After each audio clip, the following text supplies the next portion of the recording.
Hi there, everyone. This is Dan Wampler. I'm hoping you can all hear me. What I would like someone to do is to let me know that you can hear me. We have a chat feature. If you look at the 5 bubbles of Join Me, the second one from the left. Okay, we can hear you. Good deal. Thank you. Thank you. Okay, let's go ahead and get started. We may have some other people joining us, and very straightforward. The reason that you guys are in listen-only mode is because we had so many people interested and signed up for this. If we'd had everyone's microphone going, no one would have been able to hear anyone. So that's why I opted for putting you guys in mute mode. What I'm going to do, I went through the questions that everyone submitted, and I got to tell you, I was very impressed with the collection of questions you guys came up with. And I basically went through and tried to find the questions that had been asked multiple times, so that there's no way to get through all of them. There was over 200 questions that were submitted. What I wanted to do is find the ones that were asked multiple times. We can go through those. And this is something, very honestly, if it seems like it goes off well today, I'm open to do this. This was an idea I came up with on my own right when I came back from the Moab workshop, because the idea of all of us being stuck inside with nothing to do, getting together for an hour on a Saturday and seeing what we can do to help people get going with infrared sound like a good idea. Okay. Before we get started, there's a couple of things I'm going to pass certain things on to you today for specific reasons, but the first one is I want to tell you about a great option that's going right now by a company called Think Tank Photo. Those of you that know Think Tank Photo know they make really good camera bags. Those of you that don't know Think Tank Photo, they make really good camera bags. They decided to take everything on their website and put it on sale. They've got everything 20% off, and the website is thinktankphoto.com. Well, I've got something I can add on to that. We are an affiliate with them. What that means is they are a sponsor of mine, and they provide me with bags in return for me turning around and telling people about them. But they also give me a code, and if you use the code, then what happens is when you make a purchase, you get a gift with purchase. So if you've got a piece of paper, write down their website, write down this affiliate code. Don't forget the little dot in there. And when you go to make a purchase at the end, it'll ask you for an affiliate code. Punch this in. You'll get a free gift with your purchase. It's a nice little setup. Okay. And by the way, as someone sends me a chat, I'm going to respond to it. I've got one person telling me that that I muted them. I did not mute them.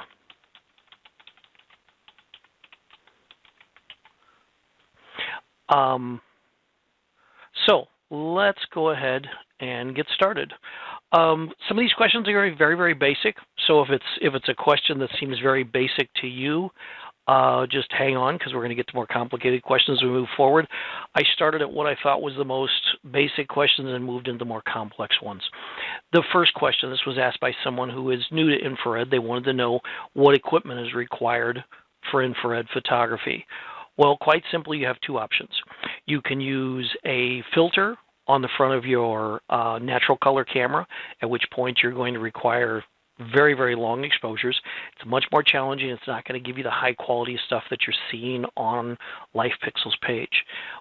The second choice is to have a camera converted. When you have a camera converted, what they do is they go in, they remove the cover over the sensor, they put in whatever infrared choice that you make, and then from that point forward, the only thing that camera will take is infrared photos. You want more information on that one, you want to go to LifePixel's page, and it'll walk you through the whole process. Next question, what kind of conversion would you recommend for a beginner? I recommend for pretty much everybody that asks me, I recommend Supercolor. Supercolor is probably the most versatile filter out there. It's 590 nanometers. It pulls in 4 color tones. When you're capturing an image, you're going to have red and yellow in the sky, blue and cyan in the foliage. When you go and channel swap those, you do a red-blue channel swap, you're going to have blue and cyan in the sky, red and yellow in the foliage. I've got someone saying that they cannot hear me at all. So before I waste too much time,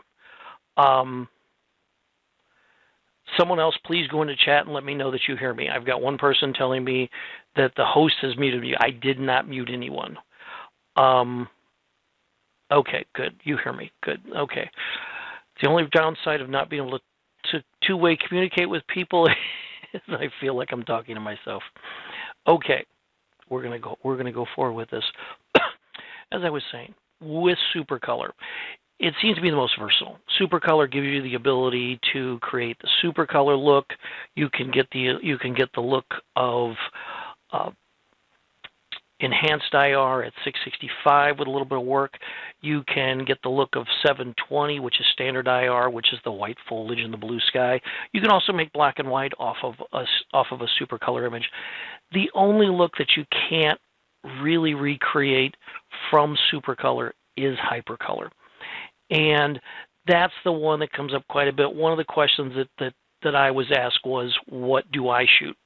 If you've looked at our blog, you may have seen I did an article on it. I shoot a camera that's been converted to Hypercolor, which is 470 nanometers, and I carry a Supercolor filter, which is 590 nanometers. Basically, you can go up the spectrum, but you can't go down the spectrum. I can take a 470, put a 590 on there, and it gives me the ability to shoot Supercolor and Hypercolor. Where if I had a Supercolor converted camera, I couldn't put a 470 filter on there. It wouldn't work. So that's what I do. I shoot a Hypercolor camera, carry a Supercolor filter. Let's see. Very good question. How do results differ from using a cheap IR filter versus an expensive IR filter? Well, it's like anything else. The quality definitely shows up. The way that I had it explained to me years ago, when I was first learning photography, think about the money you spend. Go from the back to the front. Think about the money you spend on the camera body. Think about the money you spend on the lens. And then think about the money you spend on the filter. What's the first thing that the image comes into contact with is the filter on the front. So everything after that is affected by that filter. The difference between an expensive filter and a lower quality cheap filter can oftentimes be a consistency. I get one or two people a month that will send me an image and they'll say, "Hey, I bought this filter on eBay. Can you tell me what nanometer of infrared it is?" And I'll turn around and look at it, and it'll have the 4 color tones you see with a Supercolor image, and so I'll tell them they've got a Supercolor filter at 590, and they'll send me a message back and go, "Well, I bought a 700 or a 720 or an 800 nanometer filter," and so they didn't get what they paid for because there's not a consistency. There are certain things that I would tell you. Yeah, you can buy them on eBay. A camera strap you could buy on eBay. I wouldn't worry about that. But there's certain things I would tell you not to buy on eBay. For example, I would never recommend buying memory cards on eBay. In fact, eBay themselves doesn't suggest buying memory cards because by their account, half of the memory cards sold on their site are counterfeit. Why they allow them to still be sold, I couldn't tell you. But I wouldn't buy filters on there. There's plenty of other sources for filters. I can tell you LifePixel maintains a very high quality filter. One of the things you'll find if you talk to me for very long is you'll find out one of the basic facts of my existence inside of LifePixel. I'm an independent contractor with LifePixel. I like it that way. I've kept it that way because it gives me the ability to speak my mind.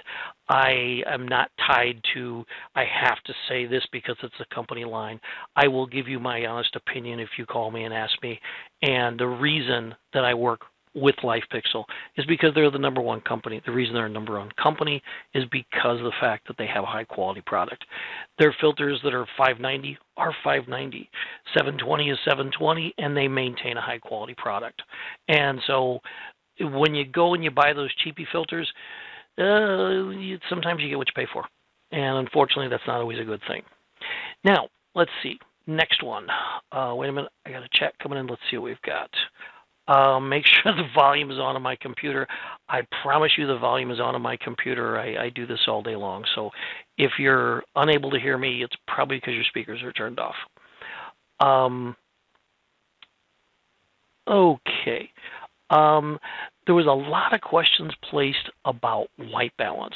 There's a lot of misunderstandings about white balance, and as opposed to white balance in the camera, white balance in post-production. So what I want to do is I want to take a couple of minutes, and I want to discuss white balance so that everybody's clear on what's going on. When you set a white balance in the camera, this is all assuming that you're shooting in RAW. If you set a white balance in the camera, you are not altering that RAW file. You're altering the way you preview that RAW file. When you press preview on the back of a camera, what happens is the computer in the camera converts the RAW file into a JPEG and displays it on the back of the camera. So when you set a white balance, what it does is it takes into account that white balance you set, and it shows it to you. Now, if you were to shoot without a white balance, everybody's probably seen that. You end up with something like this: bright red, very, very hard to tell if the exposure is correct. And so what you do is you set yourself a custom white balance in the camera, and your goal is not perfection in your in-camera white balance. Your goal is to get something so that you can check the exposure on the image. The image you see right there, that's one with a white balance set. Now, you wouldn't want to do post-production on this image because there's too much red and yellow everywhere, and there's not enough blue and cyan, which we would expect out of a supercolor image. But this is good enough to do the image capture, to check the exposure, and make sure you're exposed properly. On top of that, I always recommend shooting everything bracketed so you've got a better chance of getting the image. Now, once you get the image captured, and you get into post-production, that's where the white balance becomes important, and that's where, as I say, the rubber meets the road. The white balance you do in post-production is the most important aspect, because I could take this image here. Give it a second. There we go. I could take this image here and white balance this in post-production. Now, please understand, all of this assumes you're using the RAW editor made for your camera. If you're trying to use Camera Raw, you're trying to use Lightroom's DNG profile, all bets are off, because here's the thing that you need to understand about digital photography. Every camera manufacturer has a proprietary format to their RAW file. For example, Canon's is CR2, CR3, Nikon's is NEF, Sony's is ARW. That's an encryption. That's a code. You need a decryptor to gain all the access to that file. Adobe does not have it. Adobe has never had it, and Adobe's never lied about it. They're very honest about it. If you read their documentation, the way that they open your file is they hack the file. What does that mean? That means they open the file, but you don't gain access to all of the file. That's why every one of the camera companies gives away a free piece of software that allows you 100% access to your RAW file. Gives you the ability to set a white balance, gives you the ability to make minor adjustments to the image before you convert it to a JPEG or a TIFF. And to give you an example, this image here that's bright red, if I were to take this into my RAW editor, I were to grab my white balance tool and click on a cloud, because I know a cloud is white, I would end up with this, which is the goal of Supercolor. We've got our 4 colors. We've got a good balanced image. Now, from a white balance, the white balance in the camera, I can do the same thing.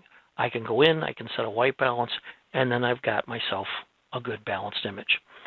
That is the basic gist of the white balance. The white balance in the camera, very little importance. The white balance in post-production, extremely important. And that comes up quite a bit, because one of the other questions that somebody asked me is, they said, how often do you have to set a white balance?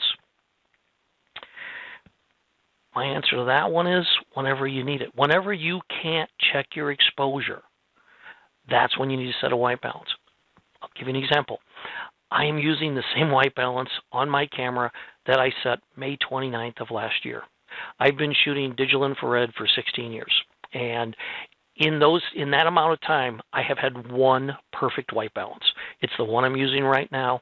I set it on May 29th in Nairobi, Kenya, the first day of my African photo safari that I lead. I walked out in the morning, not even paying attention, aimed my camera at the grass, snapped off an image, used it as a reference image, and for some reason, it's been a perfect white balance. And so I haven't changed it because I'm waiting to see how long I can use it, and it gives me an image that is near perfect. When I go in to my RAW editor to convert my file from a RAW file to a JPEG or a TIFF, most cases when I try the white balance, nothing happens because it's already nailed in the camera. That's not going to happen very often. Like I said, it's only happened to me once in 16 years. So go with a white balance that's close enough that you can check, then go in and set yourself a formal white balance. Now, as far as the RAW editor made for your camera, if you're not sure which one there is, if nothing else, drop me an email. I'll give you the name of the software.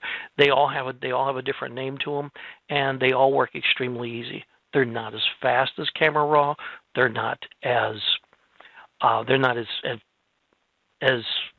sorry, I was reading someone's chat. They're not as fast as Camera Raw, but they give you a higher quality image. Someone just asked a message in text, which was one of the messages that came up. It's all about the histogram. All about the histogram.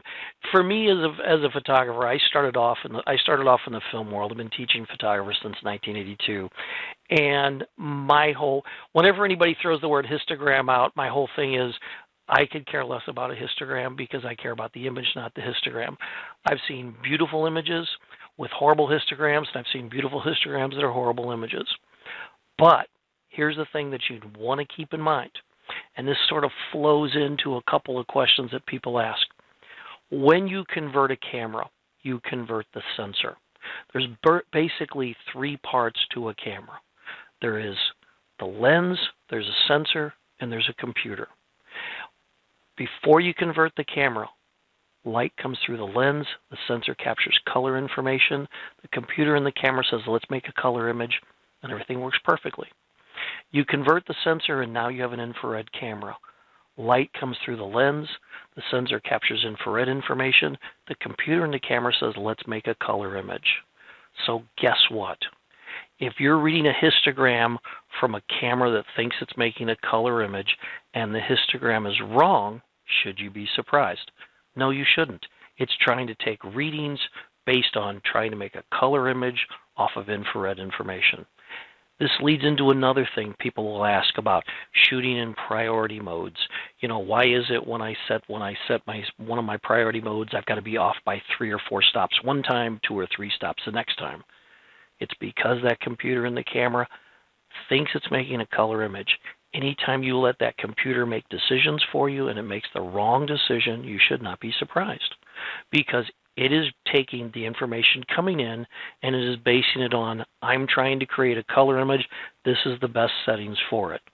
So it's bound to be off. Let's see here.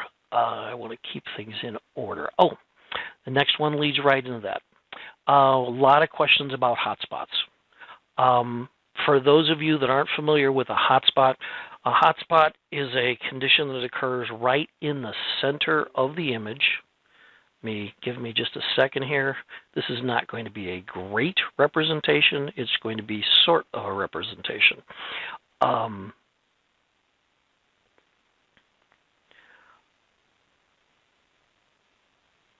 hotspot will very often look like a blown out area. It won't be perfectly round because the blades of your camera aren't perfectly round. And in some cases it can be totally blown out. It depends. What causes it? It is caused by the coating on the inside of the lens. Camera companies make lenses, make cameras for shooting natural color. They don't make them for infrared. Over the years, there have been a few infrared lenses made. What happens with a hotspot lens is the light comes into the lens. The barrel inside the lens reflects the infrared light into the center of the image. And so you have an inverse proportion that takes place. As your f-stop number gets higher, your aperture gets smaller, it concentrates that light into the center and becomes stronger and stronger and stronger. So for example, You can have a hotspot lens where you barely see anything at f4, and at f22 it's totally blown out. You could have it where it doesn't start until f8. I shoot with a lens. I take it with me. I take it with me on my African safari. It's a Tamron 150 to 600. It's a beautiful lens. It's very, very inexpensive too, which is nice. At f22 and at f18, I see a hotspot with supercolor. It's minor, but there's a hotspot there. So after f18, everything is cool. So when I go and I go to shoot supercolor, I never go above f16. I have no problem whatsoever. If you have a hotspot lens, what you want to do, number one, is you want to recognize there's nothing you can do. You can't change it. You can go in terms of dealing with the hotspot. Is you can go in and you can make a layer, darken it down, turn it into a layer mask, paint it in. There are things you can do as long as it's just a matter of being light or perhaps being a slight color off. A lot of times there's red that's off. You can fix that, put it back in as a layer mask, and you won't see it. If it's to the point that it's blown out and you've lost detail, there's nothing you can do. And the sooner that you recognize it, the sooner that you sort of, I would say, categorize the lens, then you'll know what to do with it. And here's what you want to do. Get yourself to a location, set yourself up a tripod. Put the camera on the tripod, shoot every f-stop. Go back, sit down, look at it. You will see the progression of the hotspot. You will see at what point that it starts to be noticeable and gets worse. I've had a couple of my students that are working with hotspot lenses where the hotspot starts at 6.3, but they're using it to shoot flowers. Everything they're shooting is below 6.3. They're fine. They have no problem whatsoever. Like I said, with the one hotspot lens that I have, it's only at f18 and f22. I just know when I use it, I don't go above 16. In most cases, I'm down around 11. Excuse me, dry mouth. Okay, let's see. Several different people were curious about storage for images, and I had quite a few people asking me, what do you do for storage, blah blah blah. So basically, in my house, I use network drives. If you're somebody that has the modicum of experience with computers, network drives are real easy to set up. And basically what that means is anywhere in your house you can connect to that drive wirelessly, and it makes it very easy. I can start working on an image here in my office. I can go into the living room. I can go out on my deck and access it all. And it's a very easy way to do it. I also have cloud storage as a backup. In certain cases, I will also take stuff put them on a secure hard drive and either put them in the safe that I have or take them to my bank box and put them in there. But that's basically what I use. What I recommend to everybody when you're traveling is go with the SSD drives. This one here is a Samsung drive. If you're not familiar with it, it's a fantastic little drive. It's 1 terabyte. They vary from time to time. Amazon will run them. I've seen them as low as $120. And it's got a very fast speed to it, and it's extremely stable. As an SSD, you don't have the concern you have no moving parts. When you're traveling, it's very easy for a hard drive to get trashed, at which point you lose everything. That's why I would strongly recommend SSD drives when you travel. The price associated with SSD drives when you get over a terabyte get to be a little expensive, and so that's why I don't go to the larger ones. At some point, I'm sure that everything will be an SSD because we're just constantly progressing. Let's see. A lot of questions about lenses, about what lenses are best for infrared, and here's what I would recommend. We have a database on our website for lenses. They put a lot of work in it. Take a look at it. But here is the thing I would also recommend. If you have the ability, test the lens. And I'll tell you exactly what I've done. I'll go to my local camera shop. I'll walk in with my infrared camera, explain to the guy behind the counter what I'm concerned about, and ask him, can I walk over to the door and take a picture? And they'll generally don't have a problem with it. They'll hand you the lens. I had one guy took my credit card in case I ran off, and that was fine. And I walked over, and I very quickly cranked the puppy to f/22, then 11, then 8, then 4. I snapped off the images so I could take a look at them, and that gives me an immediate understanding of whether or not I'm dealing with hotspots. Amazon's another good way. You can purchase things on Amazon. They have a very, very easy return policy. But what I would do is I would test the lens for yourself, and here's the reason I say that. I have a lens that I have had numerous people tell me is a hotspot lens, and I don't disbelieve them that their lens is a hotspot lens. Mine is not. Keep in mind, the reason that lenses produce hotspots, it has to do with the coating on the inside of the lens. The camera companies are not concerned about that coating other than it works for color photography. So from time to time, they probably change the material, paint, whatever it is, that they coat the inside of that barrel with, and so you'll have some lenses that are hotspots, some that aren't. For years, I've used the Canon 24-105 L series lens. I've had people tell me it's a horrible hotspot lens. I don't have an issue with it. So it's one of those things that you're gonna get your best results testing that yourself. One of the things I want to take a second and talk about this because it really is a big deal. There's a lot of information out on the net, between social media, between YouTube videos, between everything. There are tons and tons of information available. Not all of it is accurate. Not all of it is good. And a fair amount of it is just plain bizarre.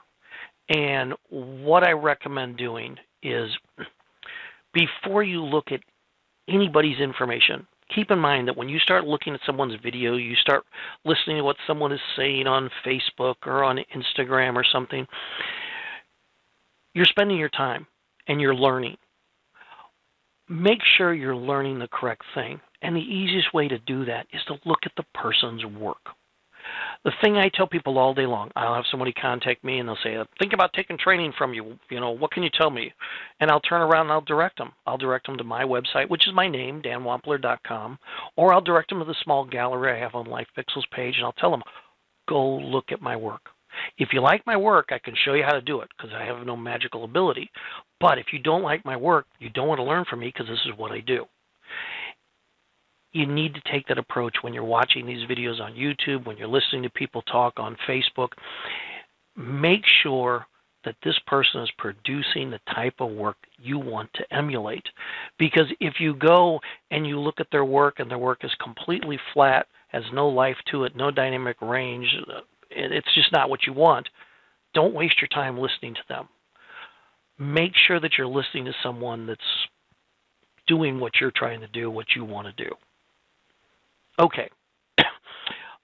On the issue of lenses, I had let's see here, I had 16 people ask me about an affordable wide-angle lens. To which my reply was, I guess you guys don't read my blog. If you're not aware of it, we have a blog on Life Pixels page. You go to lifepixel.com. There's a tab across the top for blog, and let's see here. What I would recommend for probably the best wide-angle lens I've shot with possibly ever is the Irix Blackstone. And I want to clarify, they did not supply me with the lens. They did not give me the lens. I bought the lens myself. It's a 15mm f2.4 lens. Now, here's the thing. I had several people contact me and say, oh my God, that's a terrible hotspot lens. I have not had a hotspot issue with it. Now, why I say that it's such a great lens is you can go in, it's got a close focal range. If you had yourself in a situation where you wanted to take something close, it also does some of the best wide angle. Check along the sides. If you've ever shot with a wide angle lens, you know that side distortion is a common thing. You'll see the curled in trees and the twist and everything. There's a tiny bit from here to here in terms of range, but it's not major. When you're outdoors, you look at the trees, there's not a lot of distortion in the image, which is great, because you get into some of these. The one that's very, very popular because it's inexpensive is the Rakonen, which is also Samagon. It's the same company. They make a 14 millimeter and a 12 millimeter, and I mean, it's got side distortion out the end. It's terrible. This is a good quality lens. It's a Swedish design lens. It's manufactured in Korea, and their price point's great. Their Blackstone is their metal lens that is weather sealed, and it's $648. If you want to go with the plastic one that's not weather sealed, it's $200 cheaper. So it's not a massively expensive lens, and I would definitely recommend it. Another great wide-angle lens. Zeiss makes a phenomenal 15 millimeter lens. It's only about 8 times the cost of the Blackstone, but it's a really good lens if you got the money. Let's see here. A lot of questions about 720 and pulling out color from a 720 lens. That seems to be the common question we get with 720. There's a lot of people out there that will recommend and steer people towards a 720, which is what we call standard IR conversion. The reason being is it requires way less work. It's way less in post-production, but you're trading off. You're not getting as much color, and you're not getting as much potential to create colorful looking images. The way that you can get more out of a 720 comes in the post-production when you're converting the raw file. Most of the raw converters out there will allow you to increase the color saturation in the image before you convert it. And I always recommend increasing the saturation on the raw file before you convert it to take it into Photoshop or Lightroom. A lot of people have a misunderstanding, thinking that when they're working with Camera Raw or a DNG profile that they're actually working a raw file inside of Adobe. You're not. Those are both hacking programs, and they're designed the way to convert the file so you can take it into Lightroom or Photoshop. But if you use your raw editor and you up the saturation, you can get close to the same effect that you can get out of a supercolor. The tendency tends to be that you're going to get more yellow and not as much red as you would have in a supercolor. By punching up the saturation, what you'll get is you'll get more latent blues that you can punch up, and you'll get more red. And when you channel swap it, you're going to end up with a blue sky and a little bit more of a yellow foliage. So there are things you can do with a 720. It's what you want to do when you convert the raw file. And someone has sent me a chat. Let's see what we got going here. Nope, that was another question about histogram. Okay, the best way to make a black and white infrared image. Very, very simple process, and I'm going to walk you through it right now. 3 steps. And when I start this off, I know the first question somebody's going to ask, because people had asked about the Photoshop presets. I'm going to give you information in a couple of minutes on how to download my Photoshop actions, and you'll be able to get those and use those for yourself.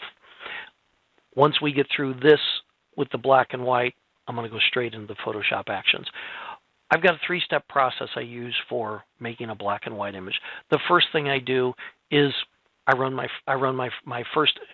Okay, my picture bubbles are in the way. Let's put those over there. I wonder if I can.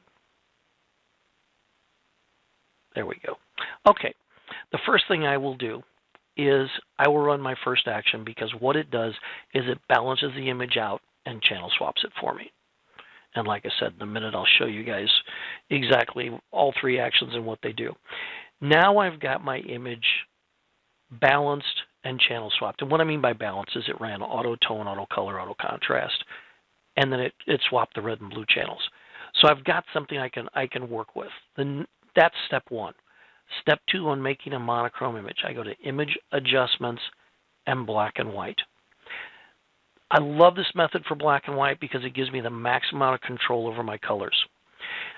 A lot of people like to use the Nik collection, Silver Effects Pro, which is good software, but you need to understand when you're dealing with any type of softwares, what is the goal of that software. In the case of Nik Collection Silver Effects Pro, it is trying to emulate the look of black and white film, which means it adds in a lot of noise. I found out the hard way, produced some great black and white images. People wanted to buy them as 24 by 36s.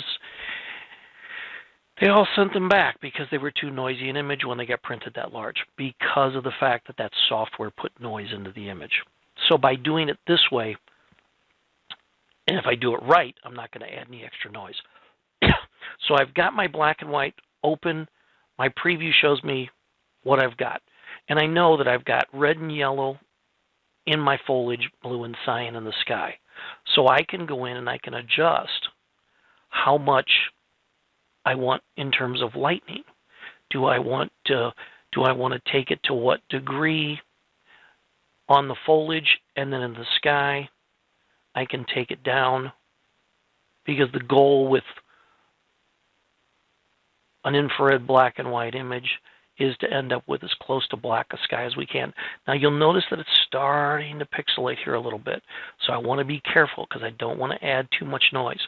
So I get it about where I want it. And keep in mind, a lot of this is open to interpretation and artistic choice. Once I get it the way I want it, I click OK. Then the final step. This one throws people sometimes. I go to Image Adjustments and Selective Color. Why selective color for a black and white? Because quite frankly, a black and white image is nothing other than whites, neutrals, and blacks. So I go into my white. I can add black, take black out, depending on what my whites need. I can go in to my neutrals, add black, take it out, depending on which way I want to go with the image. And then where I get my great contrast is I add black to my black. And I can turn around and do that and pull it down as much as I want until I get exactly what I want. Those three steps are what I use for creating a black and white image, and it works extremely well. Now, if you're someone who is shooting hypercolor, it's a much easier process, because a hypercolor image, for those of you who are not familiar with, this is a hypercolor image. It comes out of the camera like this, has a strong cyan in the sky, very strong magenta in the foliage, and it's an even quicker step. You simply turn around, go in to selective color. That's not selective color. I'm sorry. I meant go into black and white. You go into black and white, and then you grab your cyan. Now you've got the black sky everybody wants in a black and white infrared image. You adjust your colors until you get exactly what you want. And then you go into selective color like I showed you on the other one and adjust the whites, the neutrals, and the black until you get exactly what you're looking for.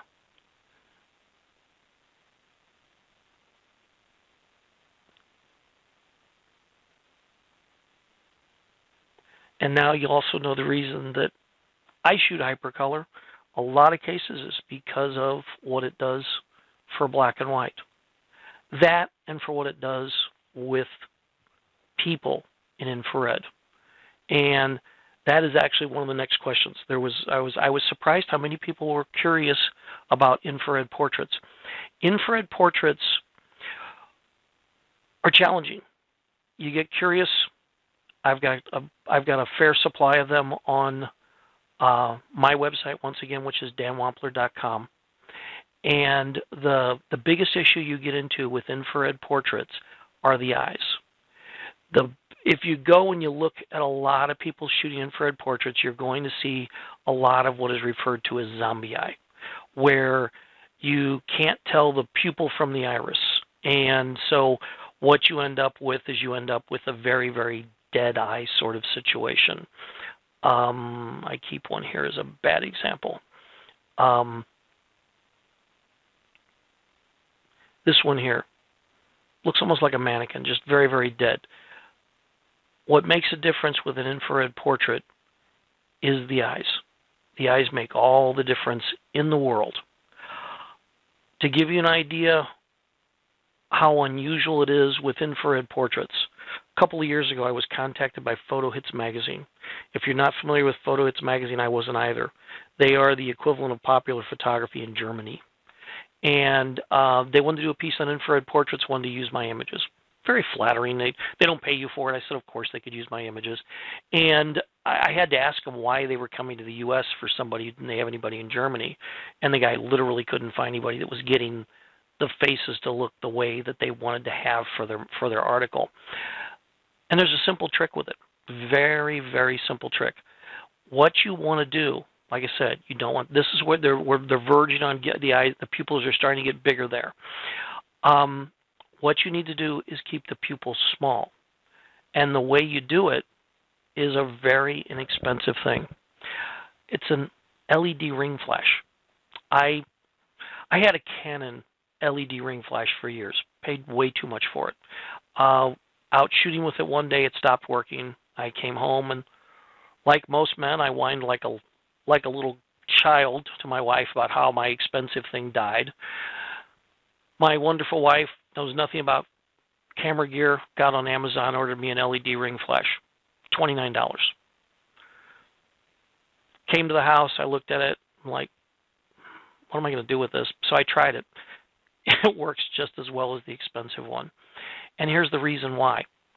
It's a ring of LED lights that fits around your lens. You don't use it as a flash, you use it as a light. And what you do is you turn it on, and when you aim the camera at your subject, that's when their pupils shrink down. Think about this image here. Think how dark it is, and look at her pupils. The reason being is LED light is not perceived by infrared. Most LEDs produce almost zero infrared light. So you can aim it at your subject. It's not going to alter your exposure, but it's going to shrink down the pupils. Now, I have in tight situations used LED flashlights, get a person way back. The thing that you want to keep in mind when you're using this light source for your subject, you want it to be enough that their pupils shrink down, but not so much that they squint. That's the big thing, because you want to see that beautiful eye color. You want to see exactly what you're looking for, but you don't want them squinting. And the LED ring flash is the most simple thing that I've found. Now, on the subject of portraits, one of the other things that's so popular about Hypercolor is what it does to people in infrared. Hypercolor retains some skin tone. The interesting thing is just about everybody has the same skin tone when you photograph them in Hypercolor. I photographed a blonde woman who was extremely pale. I photographed two models that were extremely tanned, and they all took on pretty much the exact same color. Give it just a second here. It's a sort of rosy color. The eyes tend to lean towards red tones, and then you get the magenta, the red, the blue in the background. And that's one of the reasons that a lot of people like Hypercolor is if you're going to do portraits, it makes for an interesting look. Plus, like I said, you can turn around, flip on a supercolor filter, and shoot both types of infrared from one camera. Let's see here. Bear with me just a second. I got to switch to the next page of my questions.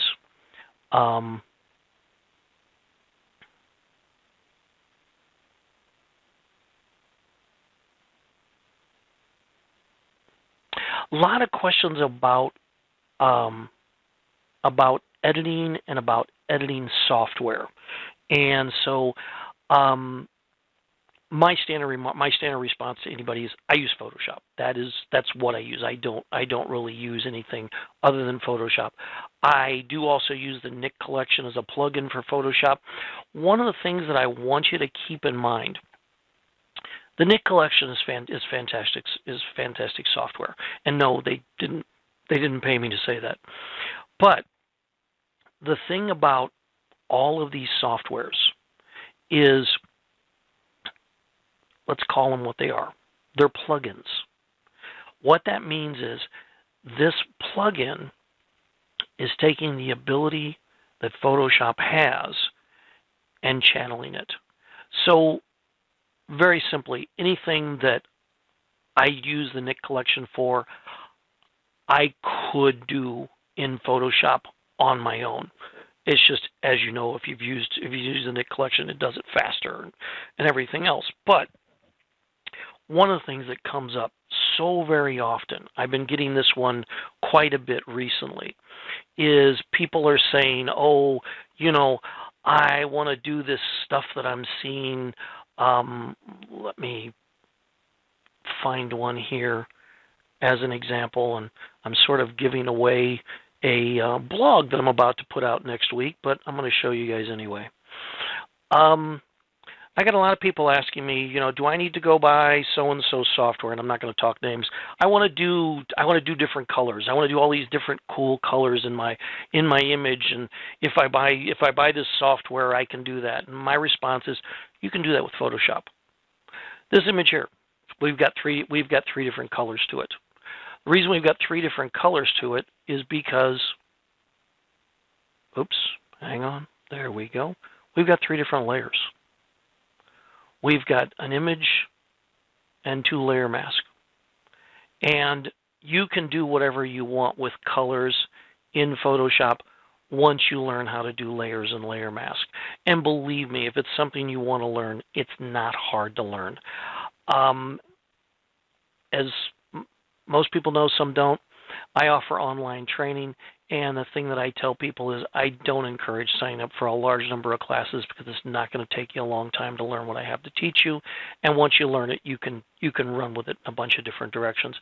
But this is basically utilizing the three Photoshop actions that I told you I was going to talk about, and I haven't talked about yet, but I'm going to talk about them now. For those of you that aren't familiar with Photoshop actions, actions are simply a set of steps recorded you can play back whenever you want. I wrote these actions 5-6 years ago for myself as an easy way. When I sat down, I wanted to look at an image, I could run my action, see what I had, decide if I wanted to move forward with the image or move on to a different image. So I've got three actions, and these actions will work for super color, they'll work for enhanced color, and they'll work for standard IR. Just as you go further up the scale, they work to a lesser degree because you have fewer colors to work with. The first action is called IR Adjust with Channel Swap, and it does the basics for you. It does auto tone, auto color, auto contrast, and then swaps the red and blue channels. All you do is you highlight it, you press play, and it goes through like that. Now, let me undo that, and I'll show you the second action. The second action is designed to create infrared where you have blue or blue and cyan in your sky, and you have white foliage, which is similar to what you would get from a 720 image if you fine-tuned it. A lot of people that shoot 720 will run this action because it will remove any of that residual color they get after they channel swap. So this one does the same thing the first one does, auto tone, auto color, auto contrast. It then swaps the red and blue channels and then takes any color out of the foliage. So when you run this one, you're going to end up with white foliage and then blue or blue and cyan in the sky. Now the third one is designed to emulate the look of the old Kodak Aerochrome film. Aerochrome 1443 is that film that produced the bright red foliage and the bright blue sky. What I did, because I wanted this action to work on multiple images, is I didn't get carried away with the saturation on it. After you run the action, then you can decide to what degree you take the saturation, because depending on the image, if I had set the saturation high, some images would be really trashed. So I went with sort of a medium one. What it does is it balances the image out, it channel swaps it, it shifts all the color tones to a red tone. From there, you can crank it to whatever degree that you want. Now, these are actions that I give away, and I'm going to give you the information right now on how to get those. What you need to do is you need to go to LifePixel .com/actions. And then it's going to ask you for a password. You type the password in just like you see it. Training actions. That will get you access to download the actions. Now, I'm going to wait for a minute so I know everybody's got that written down. And then I'm going to very quickly show you how you go about loading actions in case you don't know.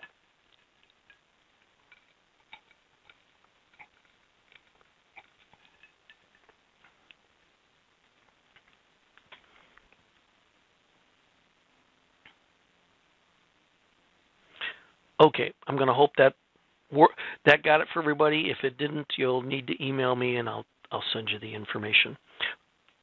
Now, to load an action, all you have to do is have an Actions tab open. You go over here, click on Menu, select Load Actions, pick your actions, load them in there, and they will be there. If you get into a jam, I can send you a video that'll show you how to do it, but it's real simple. Now, looking at the questions, there were quite a few questions about filters. Can I use a polarizer? Should I not use a polarizer? You know, UV filters like I have when I'm shooting in color. When you're talking about a polarizer and you're talking about a UV filter, they're not going to have an impact in your infrared, but they're going to protect your lens. And so if you're like most of us, you go out, you shoot color, you shoot infrared, leave them on there. They're not going to negatively impact. Where it will come into a problem is if you start stacking filters. Because if you start stacking filters, you will actually create a situation where you can have what I call an artificial hotspot. Because it's not actually coming from the lens, it's coming from the stacked filters. That barrel that is created when the filters fit together reflects the light in.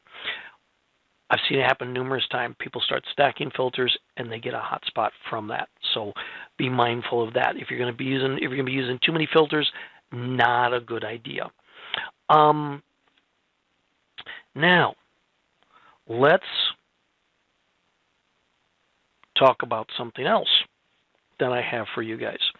Like I said, this was my idea. I went to LifePixel, said I wanted to do this, and told them that along with this, I wanted to pony up on a couple of things. So here's what we've got. I've got you guys some coupon codes. I want you to write these down.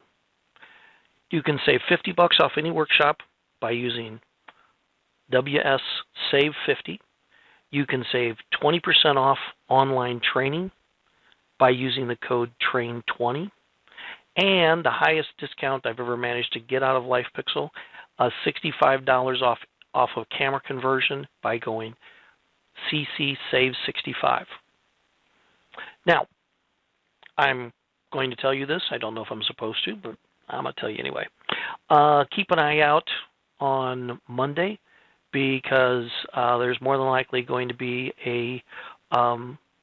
another sale. You won't be able to combine this with the other sales, but there's going to be another sale going on other products on LifePixel's page. So just keep an eye out for that. Once again, if you don't get those written down in time, email me and I'll give you that information. Now, we're getting close on time, so what I'm going to do is I am going to thumb through and see what else I can come up with. In the meantime, you got that chat feature. You got a question you really, really want answered, jump on chat and send me a message, and I'll grab someone's chat and try and answer that in the time provided also.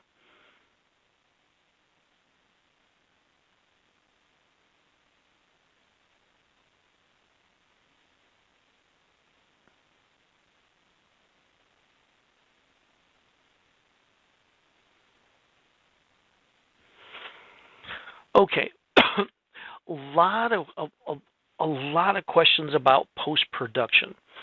And let's see here. Can you convert a supercolor image to a 720 IR in Lightroom? Gotta be honest with you. I don't use Lightroom. I don't much care for Lightroom. I'm very honest about that, very open about that. Ask anybody who's come to one of my workshops and they'll tell you that one. You can do a lot in Photoshop. trying to get it in Lightroom is going to be challenging. And I guess my question is, why wouldn't you, why wouldn't you just take it over to Photoshop and use it that way? Oh, good question. Neutral density filters. We haven't talked about these. And a little something to tell you about. Once again, I may get in trouble for this one, but that's just kind of the way I work. LifePixel has started carrying neutral density filters, and by start carrying them, I mean they just got them in. They're not on the website yet. If you're interested in good neutral density filters, what I want you to do is I want you to call in, press 1 to get to customer service, and go, hey, I hear you guys have neutral density filters. What can you tell me about them? It's going to get me in trouble, but I don't care, because I know they're getting ready to put them out there. They just don't have them online yet. But neutral density filters, some work, some don't. I'll give you a prime example. I had a set I bought on eBay. Yeah, I bought stuff on eBay. And they were great neutral density filters for color, other than the fact that they threw blue and everything. And I put them on my infrared camera. They did absolutely nothing. I could put a 10-stop on there. Did nothing. Now, get a good brand like Breakthrough Photography that makes a great neutral density filter that doesn't color shift, and it works in infrared. Now, a 10-stop is not a full 10 stops in infrared. For example, the one I use, which is a Breakthrough Photography 10-stop, works out to be about 6 stops in infrared. So you can use neutral density filters if they're good ones. If they're cheap ones, probably not. They probably won't work. There were a lot of questions about post-production. And here's the thing with post-production. That is something that when I go through it with people, I go through step by step. What I do is I teach a process where you go from raw file all the way to finished image using layers and layer mask in Photoshop to give an image a very 3D look. When I do that, I'm working with an individual one-on-one, and there's a lot that goes into the artistic choices that people make. And so when I go through an image with a big group like this would be very, very difficult because of the fact that all you're seeing is what I'm wanting to do with an image, not the input from the two of us. And so basically what I will tell you about post-production is it's attention to detail, and it's working the image and working with the image like it is a 3D construct, not a 2D construct. That's important to keep in mind. We see three-dimensionally, a camera sees two-dimensionally. That's one of the challenges we have as photographers. We see three-dimensionally because of the fact that we have two lenses. Our eyes, they have an overlapping field of vision. We actually see in a curved format in our mind. We pick up our camera has one lens, captures on a flat plane, which is the sensor. So by its nature, it captures a two-dimensional image. The trick is to work the image like it's three-dimensional, decide what you want to sharpen, what you want to soften, what you want to do with the image in pieces, use layers and layer mask, and that's how you can really get a lot more out of an image. If it's something you want to learn, I promise you it's not difficult to do. I usually tell people 3 sessions is what most people do, and you don't do them one after the other. A week or 2 apart, you got time in between to practice. If you want to do that, I just gave you a code that'll get you a discount on that. Any one more question somebody wants to pop into chat before we wrap up?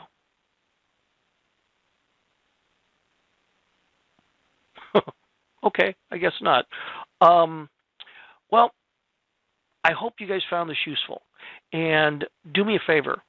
If you did, and you're on Facebook, go on LifePixel's page where I posted the invitation. Put a comment in there. If it's negative, keep it to yourself. If you think it was positive, if you got a suggestion on things. Like I said, there's no way for me to turn everyone's microphone on. We wouldn't be able to hear anything. I've tried it with groups of only 20 people, and it's really hard to do with a larger group. It'd be next to impossible.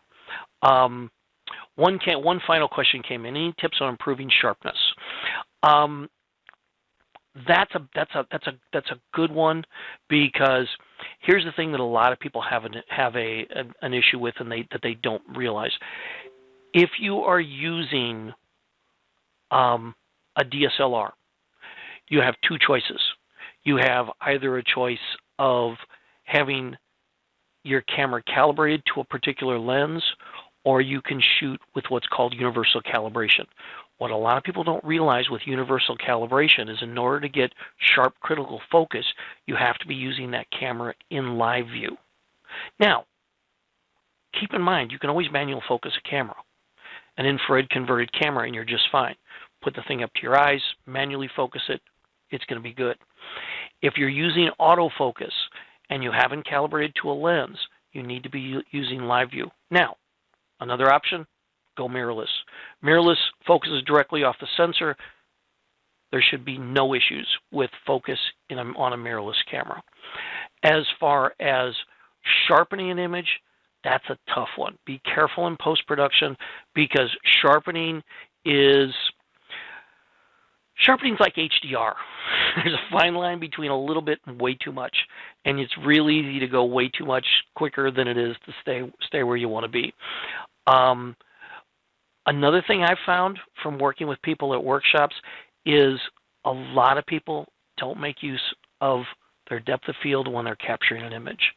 I am amazed at the number of people I see shooting beautiful landscape shots at 5.6.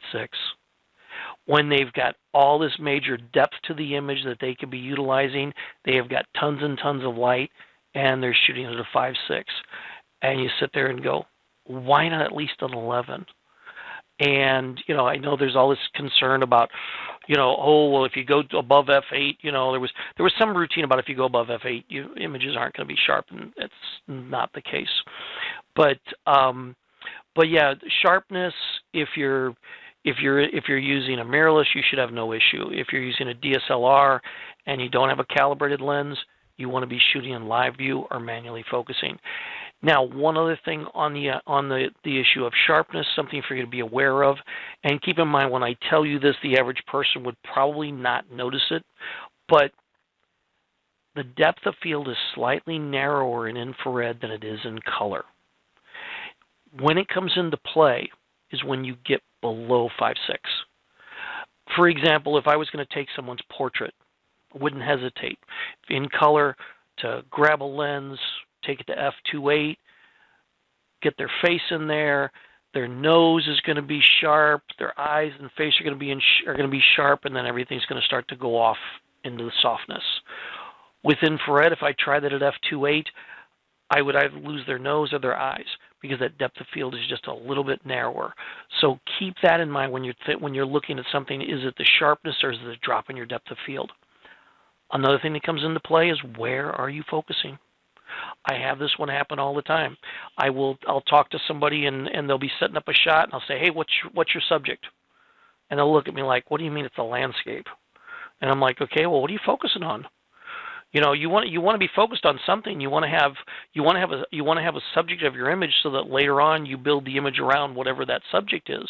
But if you don't have some place for your focus square to hit, and your focus square hits 10 feet behind what you want, now it's not going to be sharp. I hope that makes sense. It's funny when I do these one-on-one with people, one of the things that I constantly ask people as I go through is does that make sense? Does that make sense? And I don't have that ability today with doing this. This is the first time I've done one where I can't talk directly and interact with people. I hope you guys have found this useful. I appreciate you all coming, and I'm going to go back through this, and depending on the response that I get on Facebook, I may turn around and do this again next Saturday. Since we're all stuck inside, I figure, an hour or so on a Saturday, my wife probably appreciates the fact that she doesn't have to put up with me for a little while. But please, everyone, do what they're telling us. Stay inside. Stay safe. If you're going to go out, put a mask on. I really want to see everybody so that we all make it through this, and hang in there. We're not going to be stuck inside forever. One of these days, this will all be over, and it'll all be a bad memory. But in the meantime, have fun with your photography. Take a look at my blog because I'm going to be doing a lot of stuff on what to do while you're stuck in isolation.